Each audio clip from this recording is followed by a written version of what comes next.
Right. And I can't see the chat box right now, so I'll check those throughout as well. All right, so today's collaboration station, our main focus for the us meeting is just to go over competitive events and how that might be a great option or resources that you all could use to integrate into your classroom, as well as just opportunities that your students have in these different events to earn some recognition at the state level, the national level, and possibly some scholarships depending on what the events are, or cash prizes for your chapter.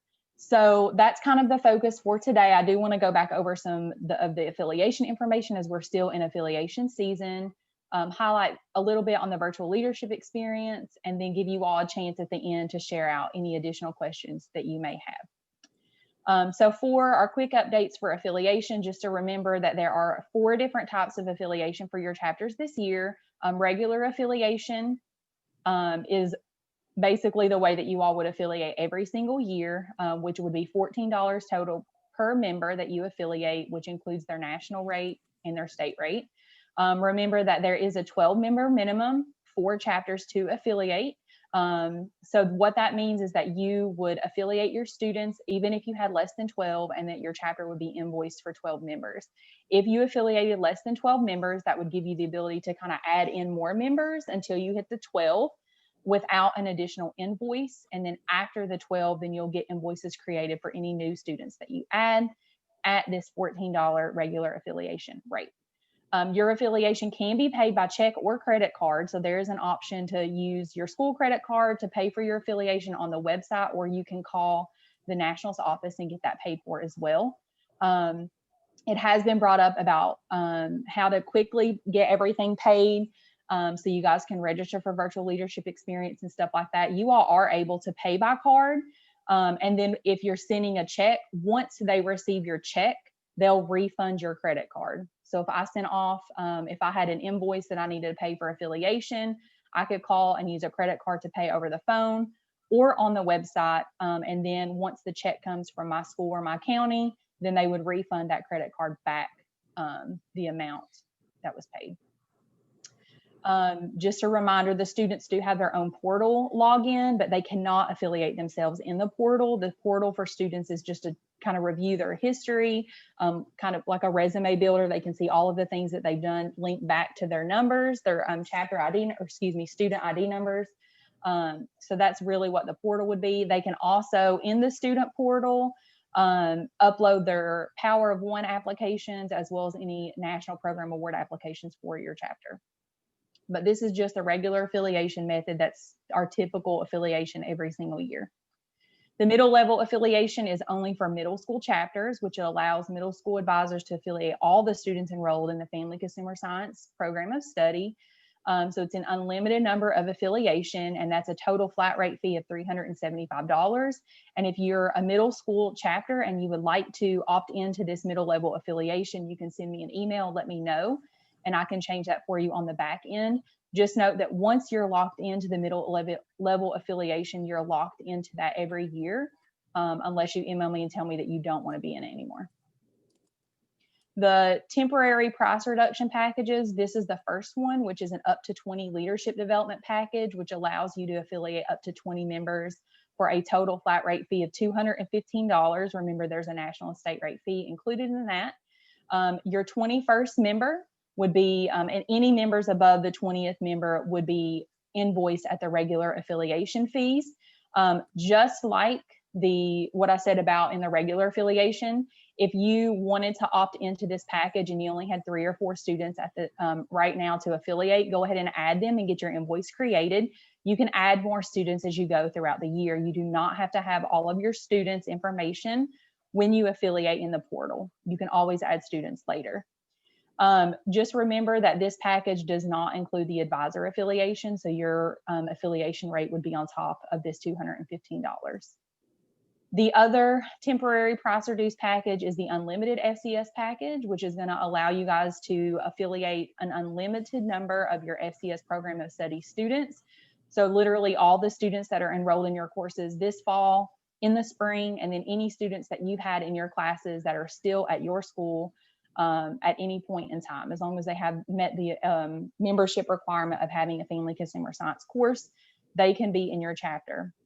So the unlimited package is $600 for a flat rate fee. Once again, it does not include the advisor affiliation. This is also the package that if your CTE director is willing to support you, this is the package that they can use CTE Perkins funding to support you in affiliating your students, as it is an affiliate membership, allowing all of your students to be enrolled, not just a select few. If you have any interest in affiliating with the up to 20 package or the unlimited package, you need to make sure that you all do the request to participate survey. You all will be given this PDF. It'll be uploaded in Moodle, but all of this has been put in emails and also posted on Moodle for you. So you'll just complete the request to participate survey, select which package you want to opt into. Then you will receive an email from Nationals confirming the option that you requested and then letting you know to affiliate. If you're opting into one of these packages, do not complete your affiliation process and have an invoice created until you have heard from Nationals. They can't opt you in if there's an invoice already created for your chapter. So just make sure that you haven't completed an invoice before you opt in. Just also note that you all have until November 1st to opt in to request to participate in one of these surveys. That does not mean that your affiliation invoice has to be paid by November 1st. You just have until November 1st to, request to participate. It locks you into either of those participation package fees, and then you can go in and affiliate whenever you're able to, or pay your invoice when you're able to. Just remember though, the November 1st is the deadline by Nationals. So if you aren't able to complete your affiliation by paying your invoice, after November 1st, you lose access to the some of the resources in the portal, and you do not get access back to those resources until your invoice has been paid. So just to kind of refresh, November 1st, you have until that date to opt into one of the price packages, the up to 20 or the temporary price reduction one, or the unlimited one. And then after November 1, you can still pay the invoice. Just remember, after that date of November 1, you do lose access if your affiliation invoices haven't been paid. We are offering chapter affiliation support at this time until Friday, October 30th. Any chapters who have not affiliated at this time, you guys are able to apply for support. This was posted in the Moodle as well, so you can find the link there. So if you have not affiliated yet and you need financial support to affiliate your students, because we know it's a hard time getting payments from students, we know that districts aren't supporting some schools to affiliate, you can apply. Let us know how many students you are hoping to affiliate, or how many that you need to get affiliated. And then you will be notified if your request of support has been granted, and then you'll also be notified how much financial support you'll be given. This is not going to be a reimbursement. So if you've already affiliated, do not apply for this to get reimbursement on your affiliation invoice. This is strictly just to allow us to help chapters financially in getting their affiliation invoices paid for. So any questions, comments, or concerns about any of the stuff covered just now about affiliation types, the temporary price reduction packages, or the chapter affiliation support offered by North Carolina FCCLA?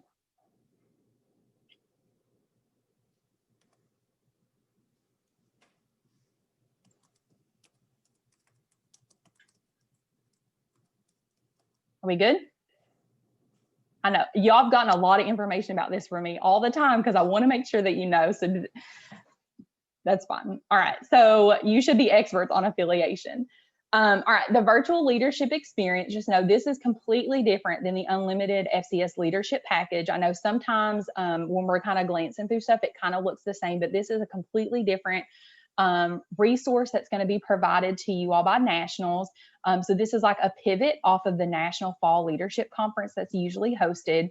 The virtual leadership experience is going to be a platform that you all can use in your classrooms with your students from December 8th through February 12th. In the platform, you guys are going to find a ton of pre-recorded video resources that you can have your students watch, or you all can play in class together. And then there will be lesson plans and activities that go along with the videos that your students can complete while they watch the videos. And all the videos are going to be related to FCS career pathways, and then FCCLA national programs. And you can find more information about that on National's website or in your chapter portal under the meeting and events tab.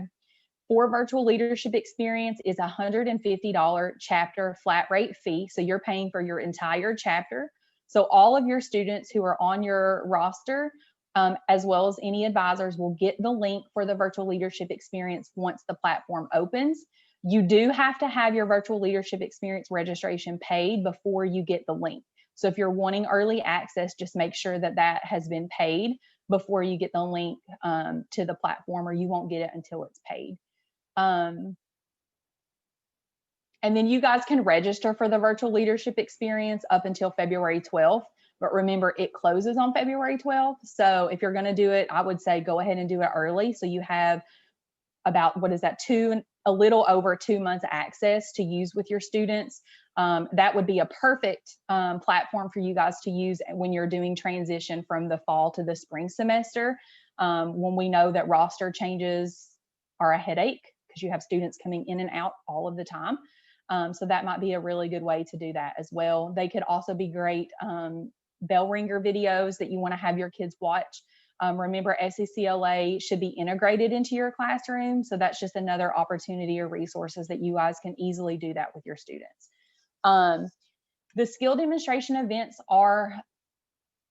the registration closes on October 26th. So if you have students that are interested in skill demonstration events, remember that that does close on October 26th. You all do get to register 3 members per chapter, per event, per level. And we'll go into what levels mean here in a little bit. And then each student that is registered for a skill demonstration event is going to be charged a $10 registration or participant fee. Those do not have to be paid when you register, but they do have to be paid before the virtual leadership experience, as that's when they will announce the winners in the virtual leadership experience. So just an FYI. When you register your students on October 26th, there are some events, I'll kind of pull down to that real quick. There are some events with the skill demonstration events that are going to require your students to demonstrate the mastery of specific skills that they'll have to actually record themselves completing the event. So when you're registering them, you'll have to have the video link for those events. Some of the events are also called challenge events, where your students would just complete a test. So if you wanted some of your students to participate in skill demonstration events and you know that you're not going to be able to have them record themselves complete the event in the next 2 days or over the weekend, then you could sign them up to do a challenge-based event. And this is just, they would sign up, you would register them, and then they'll be given a link to use during the testing window where they can go in and complete the test. So that's just kind of an FYI on that. So do you all have any questions about the virtual leadership experience or the skill demonstration events?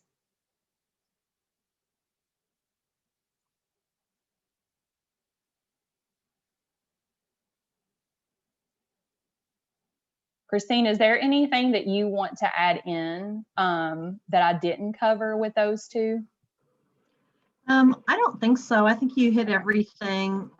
It's just, if you do decide you want to register a student and they're going to be working on a project in the next couple of days, feel free to email me or call me.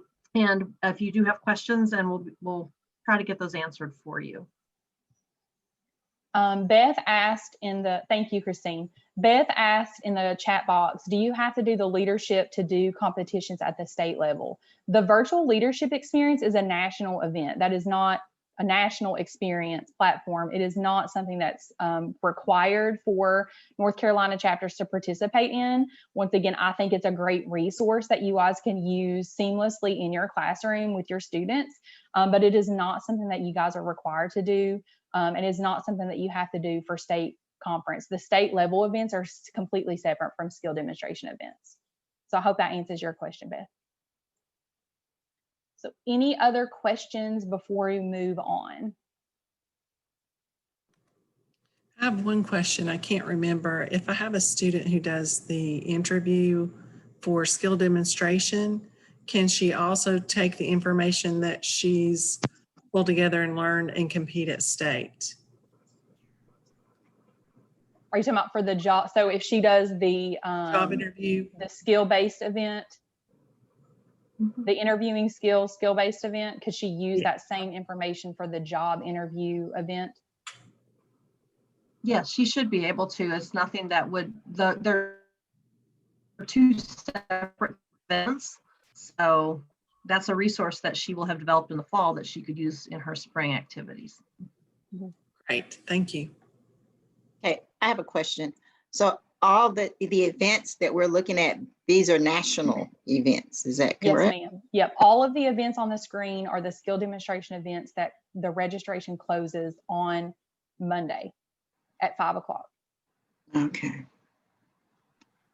Have they been moved to virtual all? Because I know the last about 2 times I was here, we were told they were going to be in person. And for my district, we're not allowed to do any extracurricular activities off-site yet. We're still not permitted.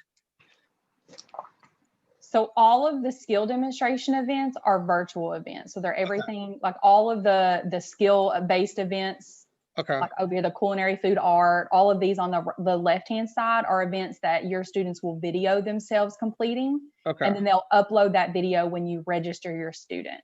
Only on the left side. Okay. Yes. And then all of the events that are on the right side are testing-based events. So Okay. once you register your students, they'll get a link to take the test during the testing window. Okay. All right, great. Thank you. You're welcome. So any other questions on skill demonstration events or the virtual leadership experience platform? I have one more question. With the virtual leadership, so we get downloaded material, lessons and things that we can use? Okay. Yeah, there'll be lessons and resources provided for the videos in that platform. Which if I was a classroom teacher, I'm telling you, I would jump on this because these are great things that you could have your kids to do in the chaotic times that happen at the end of the semester and when you're kind of transitioning over into a new semester. So, and once again, it's the 150 is for the entire chapter, for everybody in your chapter. So, and if you are planning to use that in your curriculum with your classroom, this is even something that you guys could reach out to your CTE directors, kind of give them a plan of how you're going to utilize it in your classroom, and they may pay for it as a classroom resource with Perkins funding. But you have to make that sale for them. So, all right. So if there's not any more questions, let's kind of dive into using competitive events in the classroom as resources that you can use just to kind of make your lives easier and to kind of introduce students to FCCLA. So the basics. I'm trying to keep some of these things up over here. So if it takes me a second to talk about it, I'm moving things around. So when you're looking at skill demonstration events or competitive events, you're going to look at, when you're kind of looking at guide sheets, you're going to see that there's different levels that students can compete in. And levels are basically based off of their grade level.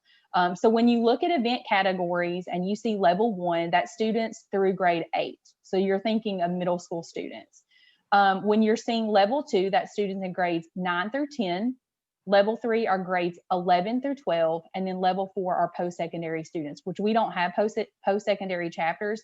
So high school, you're looking at level 2 and level 3, and then all middle school is level 1, unless your middle school has a 9th grade, and then you would be level 2 as well. You're also looking, when you're looking at your event sheets, you can see that some events are individual events and some are team events. Individual events are one person. That means the student completes the event on their own.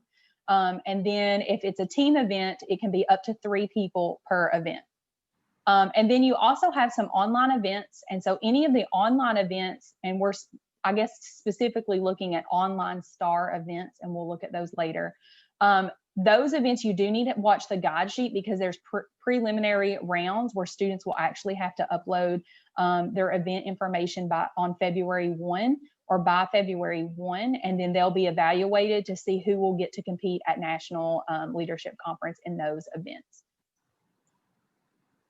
So I think, and you all can read the slide for yourself, just from my experience in the classroom, I've told you all before, I've been in the classroom for 8 years, and I've used competitive events in the classroom every single year.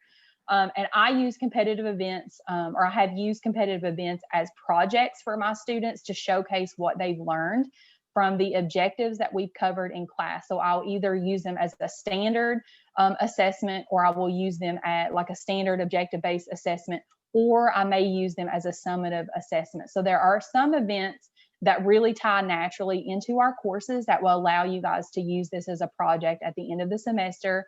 And it gives your students a creative way to show what they're learning instead of the standard 100 multiple choice question at the end of the semester. A lot of our students are hands-on learners, and that's the best way for them to showcase what they're learning. And by using competitive events in the classroom, you get to give them that opportunity to be creative and maybe hone in on specific things from your class that they really enjoy learning, and they get to show and tell you all about that. So we just talked about skill demonstration events. So just once again, you have the skill-based events on the left and the challenge-based events on the right. If you were to use any of the skill demonstration events in your classroom, then you would stick with the skill-based events on the left-hand side. So culinary food art, knife skills, FCCLA Creed speaking, impromptu speaking, and so on. You wouldn't use the challenge-based events because you guys will not be given a test for that. So you're not going to get like a key bank or a question bank that you all can use in your classroom unless you wanted to create your own. But the whole point of using the competitive events resources is because it's super easy for you all. You get all of the information, the project guidelines, and then you also get scoring rubrics to use for your students. So there's really nothing that you all have to come up with when you use competitive events in your classroom.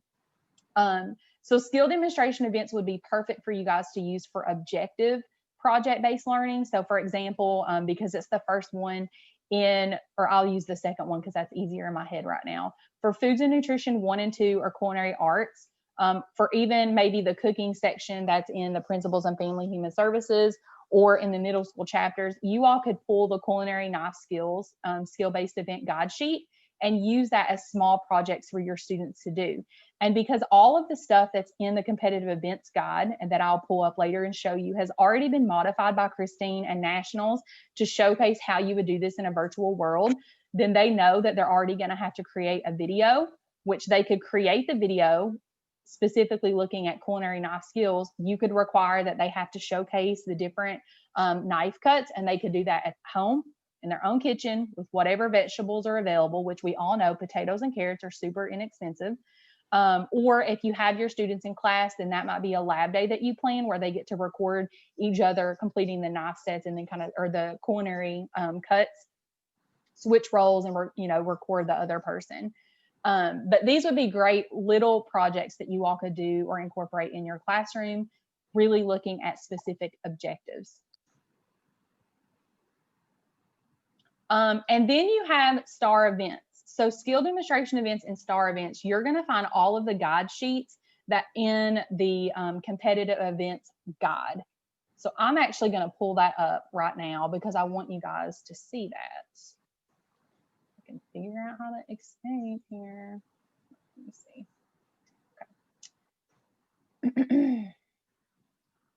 So in the competitive events guide is actually located in your chapter portal, and it's located under the resources tab. Yours is going to look a little bit different than mine because I'm looking at my state advisor chapter portal. But under the resources tab in the chapter portal, you guys can pull up under competitive events. You can see the updated competitive events guide. So when you download that, let me share that screen for you guys. So when you all download the competitive events guide, you can see there's like 378 pages, but when you scroll down, you'll be able to see, and you can actually click, these are all hyperlinks. So if you see an event that stands out for you, just click on the event and it will automatically take you to that. Since we were talking about culinary knife skills, I'll go ahead and jump to that event. So this is what I'm talking about of why you should use competitive events, because it's all created for you. When you click on the event, then you guys get to come to the event page where it literally lists out all of the things the students need to do and the requirements for that project. So it's less stuff and you don't really have to come up with anything. So you'll see that on the guide sheets, you're going to see what event levels are eligible for this event. If you're using this in the classroom, that really isn't relevant. But you can also see it for the competitive event side if you want your students to use this at the state level for competition. So then you can kind of look at the eligibility, which is again related to competition information. And then you can see what the requirements are about safety and appearance. So what do they have to wear? Looking at first the culinary knife skills, what has to be in their 7-minute video. So it even gives them like how long in the video they should be taking for each section.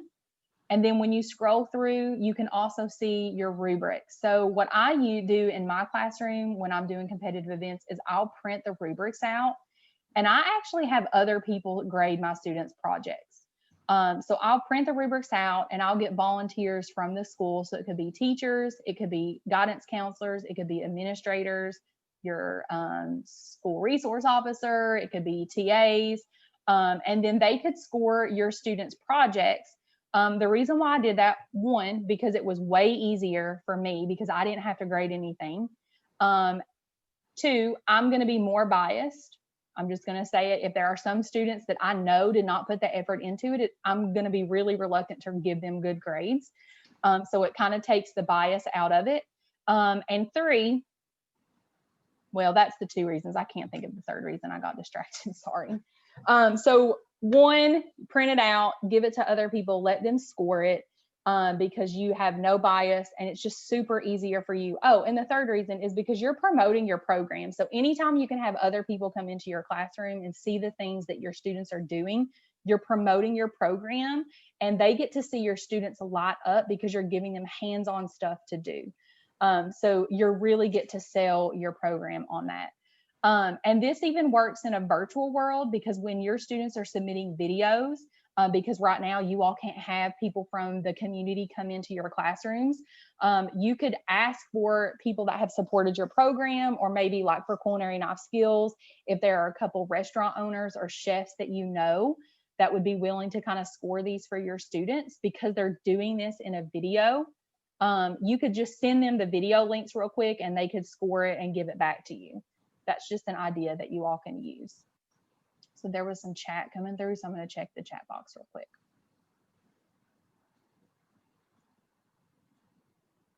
Okay. So once again, if you have questions about, so I think Chef said, would you please go over the sign up for the knife skills? This is my first year, I'm really behind. Chef, just know that you're not alone. There's a lot of other people feel that way as well. But if you're looking to see exactly what the eligibility requirements are, I would go into your chapter portal, go under resources, and open the competitive events guide. And then you all can see all of the eligibility requirements and all of the things that your students have to do for that project.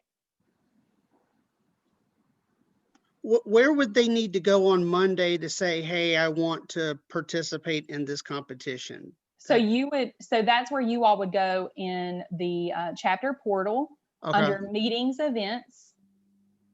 Thank you, Christine. Under meeting and events, and then you're going to see the virtual leadership experience tab. So click on that and then it will show you, like, it literally will go step by step on what you need to do to get your students registered for that. But do remember, since you specifically asked about the knife skills, or that was asked in the comments, that is one where the students will have to upload a video, and that video URL needs to be there when you register, because they'll start validating all of those URLs the next day. Okay. All right. Yep. You're welcome.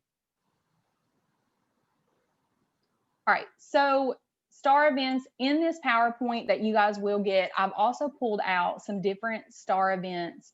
And this is students taking action for recognition. That's what that stands for. I pulled out specific STAR events that would be related to the different content that you all teach. Obviously, it's not everything, but it's just going through all of the objectives for the different courses, kind of what would align.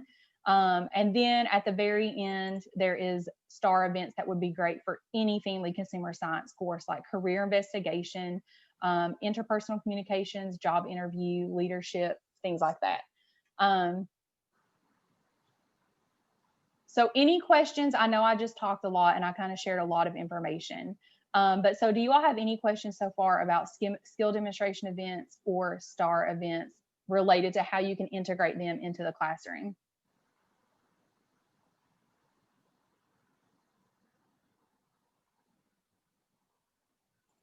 Let me pull up. Do not like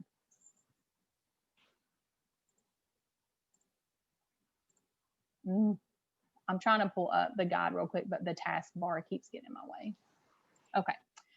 So when we're looking at the guide sheet, and I'm going to go back to the index page, are there any of the events that are on the page that kind of stand out to you all that you could use in your classrooms for your students? Or any that you all have used in the past? I know for me, job interview. What class did you use that in? Well, right now I'm teaching career management.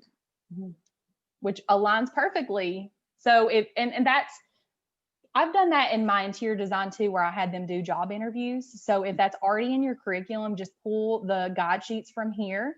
And once again, all of the stuff is already there for you, along with scoring rubrics. So you don't have to come up with a brand new scoring rubric for the project or that activity that you want them to use. And you could pull the interviewing skills, skill demonstration event too. You could kind of look at both of them and then pick one that works best for your class.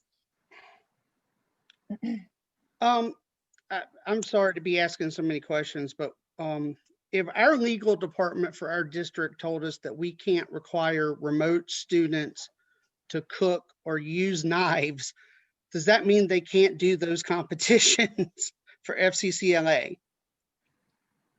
Because we're not allowed to let them require any cooking assignments. Anything I give them is strictly optional. Well, these are optional for your students, so you could make it an option. Okay. That's up to you. Now, I'm assuming that you only teach culinary 1, 2, 3, and 4. Right now, just culinary 1 and foods 2, because we're getting rid of all the foods programs. Oh, I'm sorry. Yeah. Well, there are other culinary related events that you could look into. So culinary food art would be like, if you're thinking that you want students to do skill demonstration events by Monday, I would kind of look at doing one of the challenge events. So they could do the culinary math challenge. That has literally, they don't have to cook. They're just going to answer questions related to culinary math. But now remember, when you're registering your students for this, you can only register 3 students for that event per level. So if you have a ton of students in your class, then you're going to have to really narrow it down to who you're going to offer that to. But if you're using these as projects in your class, that's up to you. I mean, are there any activities that have a later deadline if I can't get anyone by this Monday? So all of the STAR events, all of these STAR events that we kind of really quickly touched on, all of the ones over here on the right-hand side are STAR events that are offered at the State Leadership Conference, which is going to be in the spring. So if your students can't compete in the skill demonstration event, that's fine. Like I said, the challenge-based events are great events because you still get to test their knowledge if they still really want to compete. That's a national level event, but there are events that are going to be open that they can start working on now to prep for the State Leadership Conference that will be in the spring. And they're all on the right-hand side. So anything that's under the STAR event category. Sweet. Thank you so much. Christine, is there anything that you could add to that, or? I don't think so. I think if you do decide that you want to use any of these events, whether they're skill demonstration events or STAR events, and you want to use them as an assignment in your classroom, but you might look at it and you might say, I'm not going to require like this components because we don't include that in my teaching. That's fine. You can tweak those events to make them fit for your assessment purposes, But just remember, if you've got a student who did really well and they say, I'd like to compete now, that they're going to have to add that component back in if they go to compete. So I just want to bring that up, because not every student's interested in competing either. But you do have those that, if they've done really well on that assignment, then you can kind of give them that nudge that I think you can do well in a competition as well. Thank you. So any other STAR events or skill demonstration events or anything on this page that jumps out to you all that you could use in your classroom, where you have an interest of using, or if you've used STAR events in your classroom or skill demonstration events in your classroom before, you could share out what you did and how that worked out for you.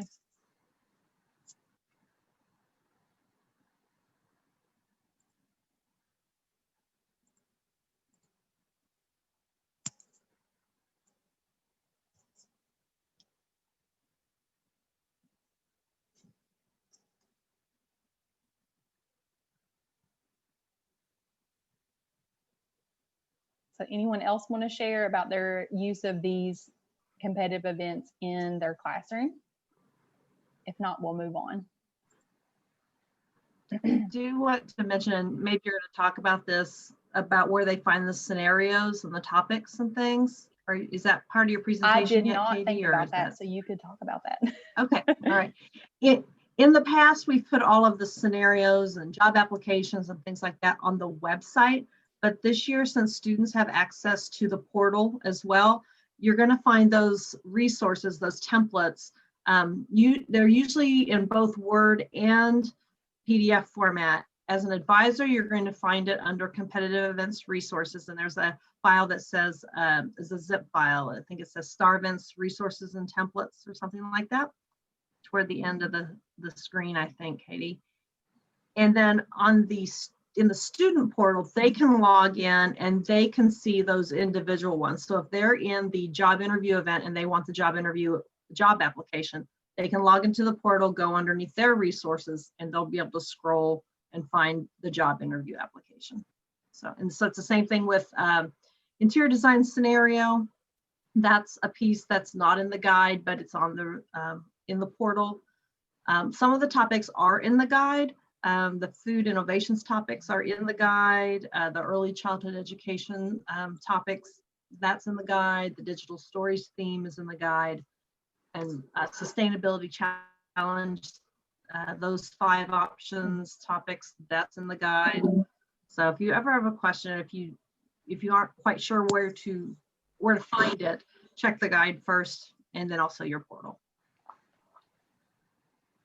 Thank you, Christine, because I didn't even think about talking about that. So that's a good plug-in. So last call for questions or additional input on using STAR events, skill demonstration events in your classrooms for projects.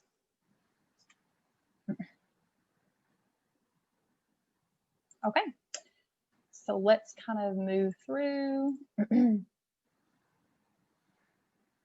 You guys will get this PDF, so just remember it's going to be on the Moodle. So if you're wanting to go back through and look at the specific STAR events or related to your curriculum, then that's going to be on here. We've already looked at a guide sheet.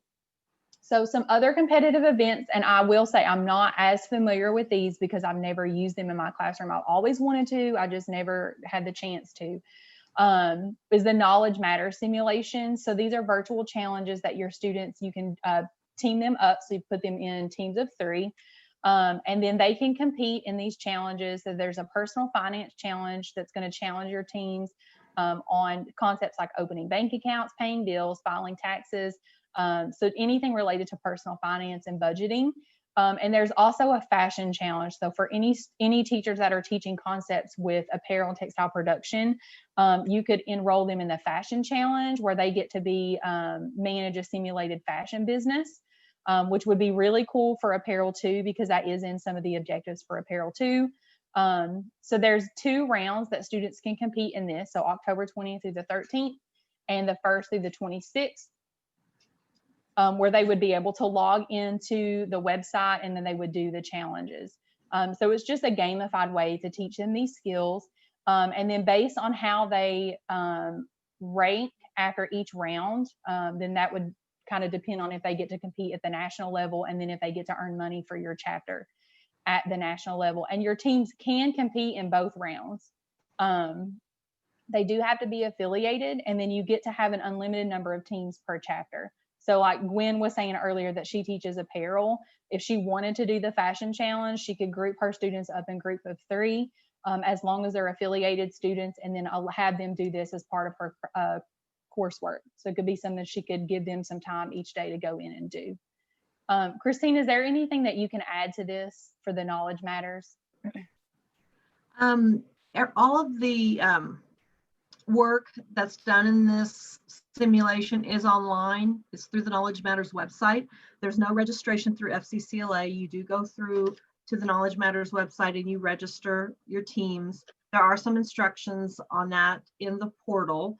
And then the other thing that is great with everybody's budgets this year is that this is a free competition. Your students don't pay any registration fee at all for that.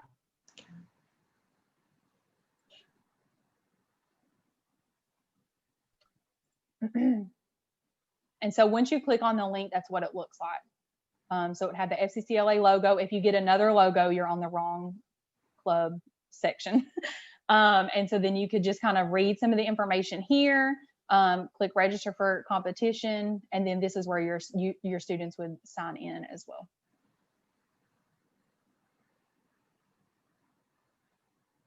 All right, so any questions on the different competitive event resources? I know there's been a lot shared. So we had the skill demonstration events, we had the competitive or the STAR events, and then we had the knowledge simulation. So any questions on any of that? It's a lot of information I know to take in.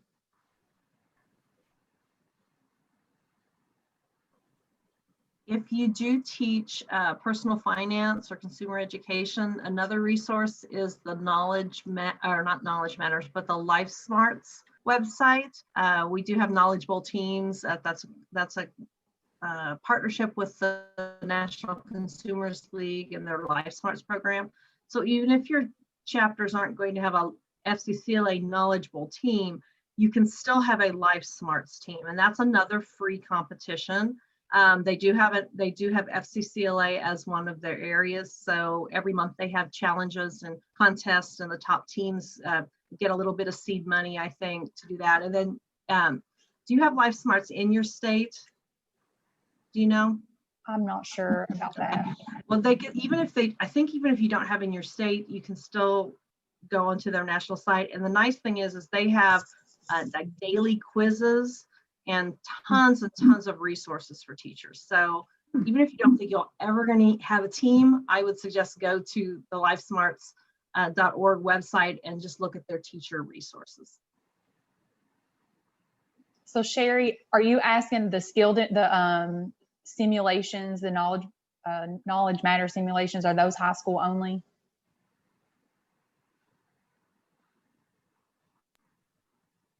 Yes. Are they high school only, or are they Yes. also middle school? No, the Knowledge Matters limits that to grades 9 through 12. Okay, thank you.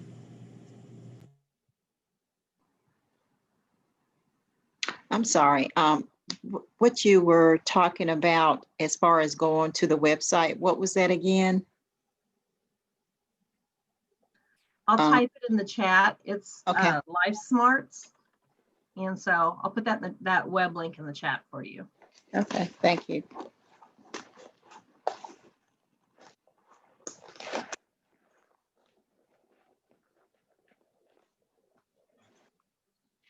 Thank you, Christine.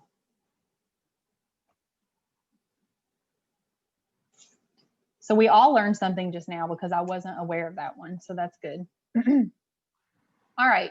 So any other questions? Last call for competitive event questions. Okay. So I just want to make sure that you guys leave. There's, like I said, there's been a lot of things that were covered today. And we've covered other stuff in other webinars about all the resources that you can use within your curriculum. And I want to make sure that you guys know, like, you don't have to do everything. pick one event or pick one resource provided and use that to kind of hone in on and really get to know and use with your students.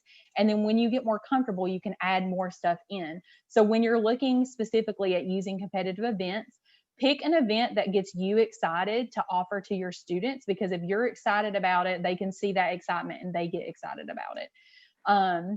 So pick something that you're excited about, but also pick something that would be easy for you to incorporate into your curriculum pretty easily. Don't pick something that is going to take you a lot of work to put together, because the whole point is to kind of make it easy for you and to integrate it with a clean and easy transition into your curriculum. But just pick one thing, focus on that, and then you can kind of pull in other things later as you guys get your feet wet. But especially in this chaotic time where you're trying to manage teaching students in the classroom while teaching students on a camera, just don't put more on yourselves. And that's why I wanted to showcase some of the competitive events, because if you pull the competitive events guide, you can see that you can just download, like Christine said earlier, if you want to take things out, you can, or you can leave it all in there. That's up to you. But you don't have to reinvent the wheel. You can take what you have and kind of go with it. It's one less thing that you have to create for your students. And I don't know about you all, but anything that comes with a scoring rubric was amazing, because I hated creating scoring rubrics. So they all come with scoring rubrics that you can easily use and manipulate if needed. So yeah, those are just some different resources to provide for you guys. If you don't have any other questions, let's do a quick share out just for me to get some feedback. If there's any other things that you guys are concerned about, or obstacles you're having, or any additional support that you feel like you need from us. So anything else that you wanted to share out, concerns that you have that aren't related, or it could be related to what we talked about today, or anything that you guys specifically would like to see as a resource provided to you by North Carolina FCCLA, or that might help you all out. I have a question about the affiliation.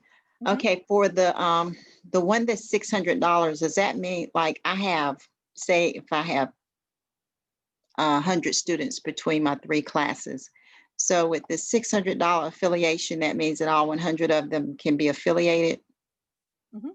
Yeah. So the 600 is the unlimited FCS fee, or the unlimited FCS leadership development package. So you'd pay $600, and that would provide your ability to enroll all of your students for this fall, all of your students for the spring. And are there any other family consumer science teachers in your school? Yes. Because you could affiliate all of their students as well. Oh, okay. Yeah. Oh, okay. Mhm. Okay.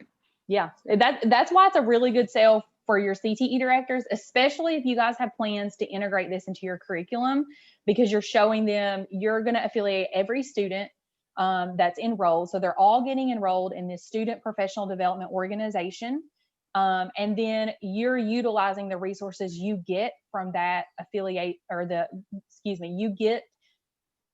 you're using all of the resources that you get in your classroom. So you're kind of going full circle with it to provide them those opportunities to grow leadership skills and to grow career related skills. But that's where you guys need to sell it to your CTE directors to get their support, and you all using Perkins funding for that. Or if you have it in your chapter and you just want to pay from your chapter funds, you could do that too.